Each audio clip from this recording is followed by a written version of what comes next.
시청자 여러분 안녕하십니까? 손동숙입니다. 어제까지는 완연한 봄날 같았는데요. 오늘은 날이 좀 쌀쌀하죠? 환절기에 감기들지 않도록 건강 유의하시기 바랍니다. 한 주를 마무리하면서 몇 가지 얘기를 해보도록 하겠습니다. 이재명 민주당 대표가 성남시장 그리고 경기도지사 시절 10년 가까이 최측근으로 있던 전 비서실장이 목숨을 끊는 안타까운 사건이 발생했습니다. 비서실장을 10년 동안 지낸 사이라면 이재명 대표와 내적 친밀감이 굉장히 높았을 텐데요. 수많은 비리 의혹에 본인이 책임지지 않고 뒤로 숨는 바람에 5번째지요. 유한기, 김문기 씨를 포함해 수사선상에 오른 최측근들이 잇따라 죽음에 이르고 있습니다. 그런데도 이재명 대표는 도의적 책임 표명 한마디 없이 왜 나 때문이냐 뻔뻔스럽게 남 탓만 하기에 급급합니다. 나 때문이냐고요? 네, 맞습니다. 이재명 대표 때문입니다. 이번에 돌아가신 전 비서실장도 김성태 전 쌍방울 회장 모친상에 대리조문을 다녀오고 나서 그것이 언론에 보도되면서 엄청난 스트레스를 받았다고 합니다. 측근들이 그런 증언을 하고 있는데요. 만약에 이재명 대표가 대리조문을 보내지 않고 본인이 직접 조문을 갔더라면, 그리고 본인이 직접 나서서 수사를 받았더라면 이분들이 과연 죽음에 이르렀을까요? 만약에 제가 이재명 대표였다라고 하면 저는 첫 번째 사망하는 분이 나왔을 때 바로 검찰로 자진해서 뛰어갔을 겁니다.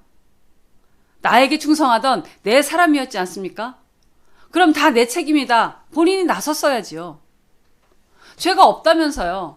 왜 2번째, 3번째, 4번째, 5번째까지 측근들이 죽어나가야 했습니까? 앞으로 6번째, 7번째 죽음이 있어야지 그 무책임함을 끝내실 겁니까?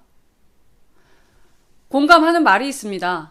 까마귀 날자 배 떨어지면 우연이라고 합니다. 그런데 까마귀 날 때마다 배가 떨어진다면 그걸 과연 우연이라고 할 수 있을까요? 오죽했으면 민주당 윤영찬 의원조차 10년 넘게 자기를 위해 일했으면 도의적인 책임을 져야 마땅하다. 그게 인간이고 그게 사람이다. 라고 언급을 했습니다. 사실상 대표직 사퇴를 요구했다고 저는 해석을 했습니다. 그동안 사망하신 분들 억울함과 유족들의 원통함을 누가 책임집니까? 어쨌든 명복을 빈다니요. 지나가던 사람에게도 그렇게 말을 하지 않을 겁니다. 민주당을 진짜 아끼는 대표라면 이제 정말 내려놓으시라는 고인의 말을 곱씹어 본인의 거취를 정해야 합니다. 대선에서 낙선하고도 방탄을 위해 거저먹는 지역에 나가 국회의원이 되고 또 당대표까지 움켜쥐며 찌질한 행보를 보이지 않았습니까? 이제는 당을 떠나 보는 사람조차 정말 부끄러울 지경입니다. 보통은 대선에서 낙선을 하면 한동안은 칩거를 하거나 언론 노출을 자제하거나 정계 은퇴를 하고 그러지 않습니까? 어떻게 대통령이 되겠다고 나왔던 사람이 국회의원 보궐선거에 나갈 수가 있는지, 그것도 어이상실인데 행보 하나하나가 이제는 도를 넘고 있습니다. 치킨 게임이라고 하죠. 다른 길이 없으면 정면 돌파의 수를 쓴다는 얘기인데 이미 결과는 나와 있다고 해도 과언이 아닙니다. 그렇게 아낀다던 전 비서실장의 발인 날 무엇이 그리 급해서 반정부 집회에 나가 그것도 단상에 올라 선동하고 억지 주장을 합니까? 진정한 리더란 자신을 따르는 이들을 위해 본인의 책임이다 품어 안을 수 있어야 합니다. 물론 이재명 대표라는 사람에게 그것을 바라는 건 하늘이 두 쪽 나도 불가능한 일이란, 그게 슬픈 일입니다. 다음 얘기하겠습니다. 김영환 충북지사가 정부가 발표한 강제징용 피해자 보상안에 대해 페이스북 글에 올린 나는 국익을 위해서라면 기꺼이 친일파가 되련다라는 글이 화제가 되고 있습니다. 김영환 도지사는 윤석열 대통령의 결단은 지고도 이기는 길을 가고 있다. 진정 이기는 길은 굴욕을 삼키면서 길을 걸을 때 열린다. 일본의 사과와 참회를 요구하고 구걸하지 마라. 그것은 그들이 구원의 길로 나가기 위해 한 그들의 선택이다. 라는 글로 윤석열 대통령의 미래를 위한 대일 외교 강화에 대해 적극 지지 응원의 글을 올리셨는데요. 민주당과 일각에서는 김영환 지사에게 사과를 요구하며 강력히 항의하고 있습니다.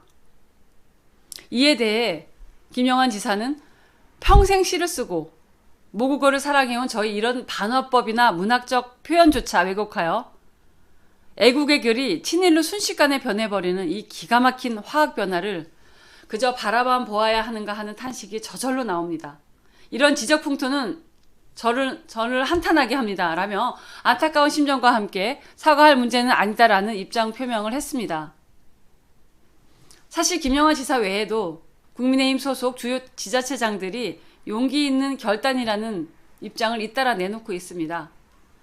홍준표 대구시장은 페이스북에서 윤 대통령의 한일관계 해법은 북핵과 안보가 엄중한 상황에서 한미일 자유주의 동맹을 공고히 하기 위한 고육지계로 보인다라고 말했고요. 오세훈 서울시장은 이번 발표에 대해 국가의 실익을 위해 피해국이 갈등 해결을 주도해 풀어가는 진정한 극일선언이었다고 평가했습니다. 또한 박형준 부산시장은 국익을 위해 독배를 마시는 용기를 보여준 것이라고 언급했습니다. 여러분, 저는 그렇게 생각합니다. 일본의 역사의 죄는 절대 용서받지도 용서해서도 안 되는 일이라 생각합니다.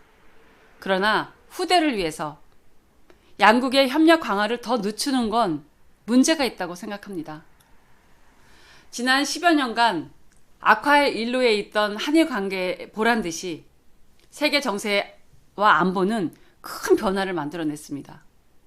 대한민국 미래를 위해 내린 큰 결단 앞에서 정부의 성과를 인내하고 기다려 주어야 한다고 생각합니다. 3월 방일, 4월 방미로 한미일 관계가 동북아 안정의 디딤돌이 되기를, 그래서 지고도 이기는 길을 만들어가야 하지 않을까요? 네, 다른 얘기 또 해보겠습니다. 여러분, 북송을 거부하며 몸부림치는 탈북 어민을 찍은 저 사진 기억하십니까? 문재인 정부 때 청와대와 국가정보원이 2019년 탈북 어민들이 탄 어선을 납포하기도 전부터 북송 방식을 검토한 것으로 밝혀지고 있는데요. 너무 어이가 없어 말이 안 나올 지경입니다.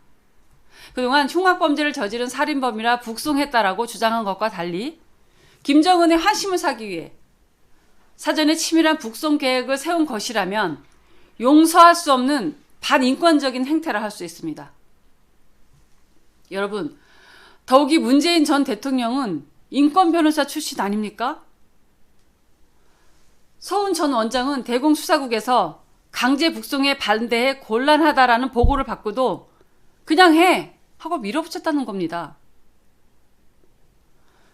실제 당시 정부는 11월 2일 북한 어민을 동해상에서 납포한 지 3일 만인 같은 달 11월 5일이죠.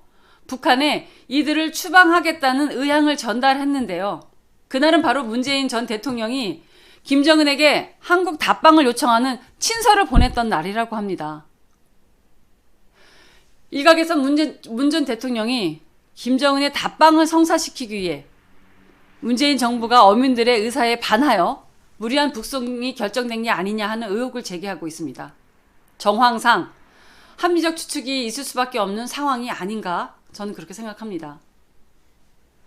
사실 검찰은 문 전 대통령을 기소하지 않았습니다. 그러나 누구도 대통령 모르게 이런 일이 일어났다고 생각하지 않을 것입니다. 양산에서 평화로이 서점을 운영할 수 있는 여유가 있을 것 같지는 않아 보입니다. 반드시 추가 진상 규명이 필요하겠습니다. 새삼 느끼는 거지만 영원한 우리는 참 힘든 일입니다. 우리만 입 다물고 있으면 돼. 무덤까지 우리만 가지고 가자 해도 모든 것은 만천하에 드러나게 됩니다. 악행은 그 드러남이 더욱 빠르다는 거 지금이라도 깨닫기 바랍니다. 자, 오늘은 불체포 특권 뒤에 숨어서 본인만 살겠다고 아우성치는 이재명 대표에 대한 얘기, 또 대일 외교 관련 정부의 입장과 주요 단체장들의 얘기, 그리고 인권마저 깡통 차버리듯 발로 차버린 문재인 정권에 대한 얘기를 해봤는데요.